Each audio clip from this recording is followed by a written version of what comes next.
Bienvenidos a Espacios con Propósito. Hoy tenemos un tema muy interesante que son los cuadros y los espejos. Es un tema que yo creo que es en decoración muy predominante porque al final depende mucho de qué es lo que ponemos en nuestros espacios. Pero ambos temas vienen cargados de mucha mitología, de muchas cosas profundas.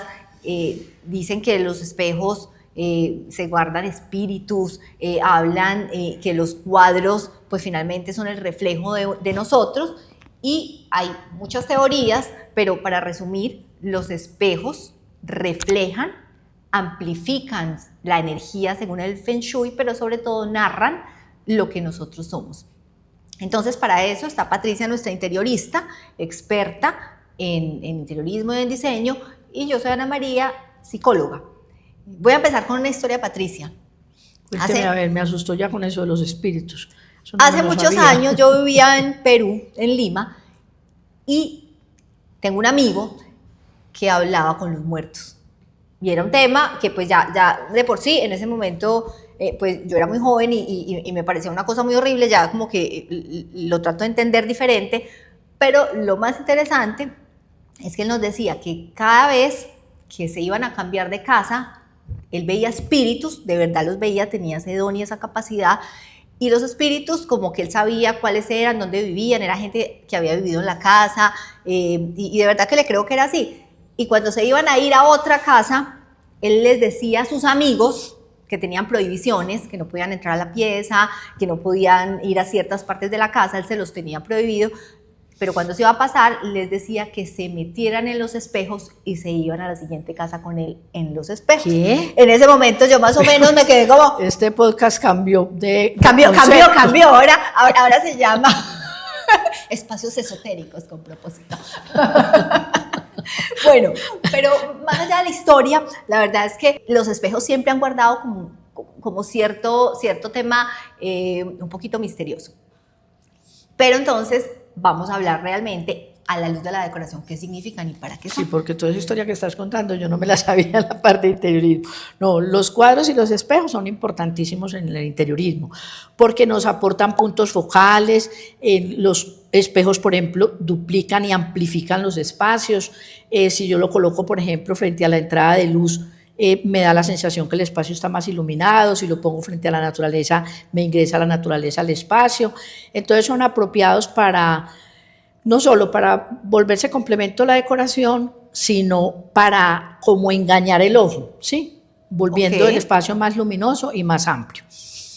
Los cuadros son muy asociados con el gusto de la persona, con lo que a mí me identifica, con lo que me llama la atención, y en la parte de interiorismo nos aportan no solo decoración a las paredes, sino color, y se nos enlazan con los demás elementos decorativos que estemos manejando, pues con cojines, con tapetes, y entre sí, entre ellos mismos se comunican muy bien porque uno también con sus marcos puede jugar con eso en la decoración.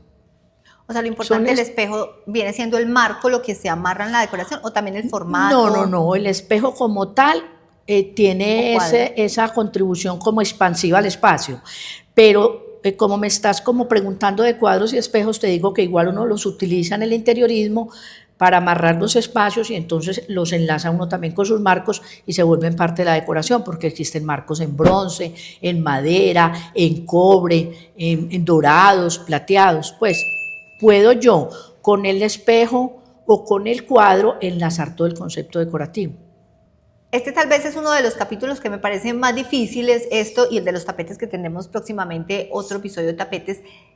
Pero este tema de uno escoger un cuadro, porque es como que de verdad uno escoge un cuadro y es demasiado específico, no es como un cojín, que el cojín pues puede ser azul, pero como que es medio temporal, pero el cuadro es como que se casó uno con la imagen por mucho tiempo. Me parece como complejo. ¿Cómo escoger un cuadro? ¿Hay una regla hay una regla para poner o un cuadro o un espejo, o yo puedo poner ¿Cómo se aborda ese tema? El cuadro básicamente es lo que le toque la fibra a la persona. Yo siempre cuando salgo con un cliente a buscar cuadros, le digo lo que te toque la fibra y hay gente que dice, wow, esto es lo que me gusta, esto me encanta el color, me encanta el concepto, hay gente que le gusta abstractos, gente que le gustan los originales, que obviamente un original, si tienes razón tú, dura mucho, tiene mucho tiempo de permanencia en un espacio porque uno no compra un original pues para cambiarlo en 2 o 3 meses. Ahora hay un concepto en tendencia y es manejar elementos que no sean costosos y que se puedan estar cambiando con alguna frecuencia. Para decoraciones, por ejemplo, minimalistas, uno utiliza unos marcos negros con unas imágenes muy en negro, por ejemplo. Ya en una decoración clásica sí se pueden manejar cuadros originales pesados visualmente, pero básicamente la pregunta tuya es, el cuadro es el que me toque a mí la fibra, el que a mí me guste.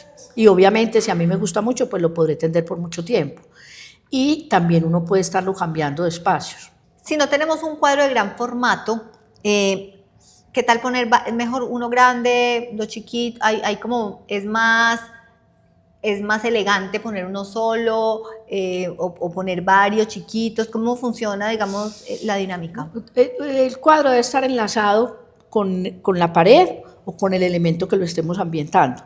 Yo puedo poner un solo cuadro, por ejemplo, en la parte de arriba de un sofá o en el respaldo de una cama de gran formato, o puedo hacer una galería de cuadros. Si yo tengo varios cuadros de menor formato, puedo formar como un rectángulo y ponerlo en el respaldo de la cama o del sofá.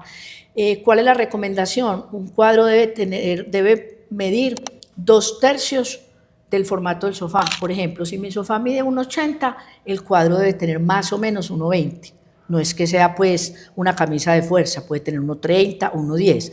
Y yo puedo tener o un solo cuadro en ese espacio o coger varios cuadros y en la línea de la mirada pongo el de mayor protagonismo para mí y me voy yendo hacia los lados, formando como si fuera un solo cuadro, como que fuera un rectángulo. Ahora, hay unas características importantes a tener en cuenta. El cuadro yo lo enlazo es con el sofá, por ejemplo. Entonces debe tener máximo 25 centímetros entre el sofá y la línea del cuadro. Es decir, debe estar mucho más distante del techo que del mueble porque nos está ambientando el espacio. ¿Qué diferencia hay entre colgar arte y decoración? Arte es muy subjetivo, es lo que me emociona. El arte es por lo general original, son piezas únicas o series, ¿sí? Y decoración ya es el elemento que yo compro, que es una alternativa económica, pero bonita, decorativa, que me cumple la función, que se me enlaza visualmente con lo que yo tengo, pero que no son originales. Pero las dos cosas son válidas, es decir, el que tenga el presupuesto para comprar un original, muy válido. Y el que no, pues manejamos unas obritas de valores proporcionados a la decoración que se esté haciendo. Las dos cosas son válidas. Lo uno es decorativo. Ok, ¿qué errores son los más frecuentes cuando se cuelgan los cuadros? Uy, la altura. Me pasa con mucha frecuencia que llego a asesorar clientes y los cuadros son pegados del techo, pues son altísimos. El cuadro debe estar en la línea de la mirada, que más o menos es del piso entre 1,50 y 1,70, dependiendo de la altura de las personas que vivan en ese espacio. Esa es la altura ideal. Ahora, si yo voy a poner en una pared cuadros, en una pared completa, donde no lo estoy asociando con ningún mueble, debo tener en cuenta de no manejar más del 65-70% de la pared para que el cuadro respire, pues para que no se vea asfixiado en la pared. Si tengo un muro vertical, lo ideal es colocar una línea de cuadros en sentido vertical. Si por el contrario mi muro es vertical, entonces tener un cuadro de formato rectangular o 3 o 5 cuadros. Se acostumbra mucho en decoración impares, eso como que llama más la atención de la mirada, ¿cierto? Si yo voy a poner, por ejemplo, en el respaldo de la cama un solo cuadro o 3 más pequeños. Ok. ¿Dónde no deberíamos poner un espejo? En un sitio, los espejos reflejan las cosas bonitas porque el espejo me trae lo que tengo al frente. Entonces no lo debo poner, por ejemplo, frente a una puerta, porque yo en un espejo si veo una puerta eso no tiene ningún sentido. Es otra cosa frecuente que también encuentro, ponen el espejo al frente del baño. Se abre la puerta del baño y se ve el baño. O ponerlo frente a una cocina, por obvias razones. En la cocina hay ratos en que no hay orden. Entonces están los platos para lavar y yo lo estoy viendo desde el espejo. Ni hacia un sitio oscuro. también por obvias razones, como el espejo refleja la luz hacia el exterior, si yo lo pongo a un sitio oscuro, pues estoy dándole antes más oscuridad al espacio. Y, por ejemplo, muy conveniente ponerlo frente a una decoración bonita, frente a la naturaleza que me ingresa a la naturaleza, que ya lo había comentado ahorita, frente a espacios agradables a la vista. Ok. ¿Cómo hablan los cuadros y los espejos? Muy bien, se comunican perfectamente bien por lo que te decía ahora. Uno con ellos complementa un espacio y los mismos marcos. Si yo voy a poner en un mismo espacio cuadros y espejos, lo que trato es de que los marcos sean similares, aunque sean de diferentes materiales, pero más o menos que compartan tonalidades parecidas. Okay. Y tienen propósitos distintos. Además, yo puedo tener en el comedor un espejo y en la sala un cuadro. ¿Sí? Ok. ¿Cómo se conecta o cómo se dirime un conflicto entre personas que vivan en la misma casa y que tengan gustos distintos? ¿Cómo se dirime eso desde el diseño? Normalmente uno tiene que tratar con los clientes de que lleguen a un acuerdo. En la mayoría de las veces, el uno se ve en una parte y el otro en otra. En la mayoría de las veces. Porque hay veces que las parejas tienen gustos muy diferentes. El uno es muy clásico, el otro es muy contemporáneo. El uno le gusta el piso oscuro, el otro le gusta el piso gris, claro. Pero por lo general pues llegan a un acuerdo. O se separan. Como todo en la pareja podría suceder. No sé de nadie que se haya separado por la decoración hasta ahora, pero podría llegar a suceder. Ok, bueno. ¿Cómo acompañan cuadros y espejos como a lo largo de la vida? Es que los cuadros, por ejemplo, se van volviendo como parte de la memoria. Por ejemplo, cuando son originales, yo tengo cuadros originales de muchos años, entonces los voy teniendo el tiempo. Y uno va cambiando de idea con el tiempo, va cambiando de intereses, o a veces uno dice, ya estoy cansado con esto y lo quiero cambiar. Entonces, hay cosas que se anclan como memorias. Cuadros, o por ejemplo, si son fotos familiares, yo tengo una galería de fotos familiares, ahí tengo una memoria anclada interesante, entonces eso lo va acompañando uno el resto de la vida, como también puede ser que uno ya se quiera desprender de ciertas cosas y quiere hacer un cambio rotundo en el espacio. No sé si fui clara con eso. Sí, bueno, y cuando uno dice, no voy a colgar nada. Válido perfectamente, yo he conocido personas que no quieren poner nada en las paredes, que no quieren hacerlo. Por una parte porque no quieren perforar, viven en espacios arrendados y dicen, no, yo no voy a dañar mis paredes para después volverlas a arreglar. Otras personas que son muy minimalistas y dicen, a mí no me gusta tener cuadros, me gustan mis paredes limpias. De hecho, tuve una profesora de diseño que no le gustaban los cuadros, me llamaba mucho la atención eso. Que les gustaban los espacios más relajados o que la arquitectura sea la que se destaque en el espacio, que quieran que su arquitectura y su iluminación sea lo protagónico en el espacio y entonces tomen la decisión de no tener cuadros ni espejos. Eso es completamente válido. O quienes ambientan las paredes con otros elementos diferentes, por ejemplo, con madera, con papel de colgadura, con molduras ahora que están de tanta tendencia y son tan lindas y le dan profundidad al espacio y se convierten en puntos focales, o incluso a quien le gusta con estanterías, con recuerdos de familia, con herencias, con productos procedentes de viajes o simplemente con decorativos.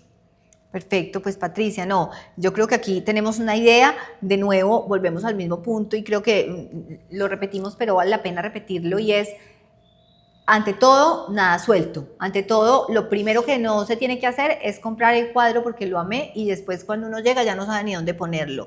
El espacio pensado como un todo, diseñado con tiempo. Hemos hablado en otros podcasts anteriores alrededor de qué va primero y qué va después, y los cuadros al final terminan siendo casi de la última capa, ¿no? Cuando uno no los tiene, cuando uno ya los tiene, casi que ahí es al revés y es, yo pongo mi cuadro porque este es el que de verdad quiero tener y de ahí me devuelvo a hacer el diseño, digamos que de forma inversa. Pero si uno tiene muchas cosas y muchas piezas, pues es más difícil partir de lo chiquito para lo grande.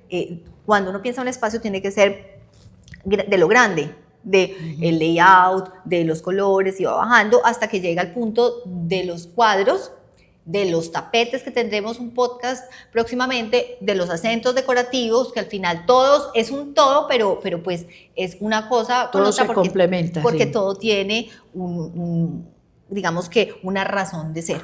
Entonces, gracias por acompañarnos en este episodio. creo que nos queda más claro que hay que tener en cuenta alrededor de poner espejos y cuadros. Gracias, Patricia. Y gracias a nuestro equipo de producción, a Pauli Pineda, a Estefi Giraldo y a Laurita Echeverri. Los esperamos en el próximo. Síganos en nuestras redes, @Patricia Merizalde Decoraciones, www.patriciamerizalde.com.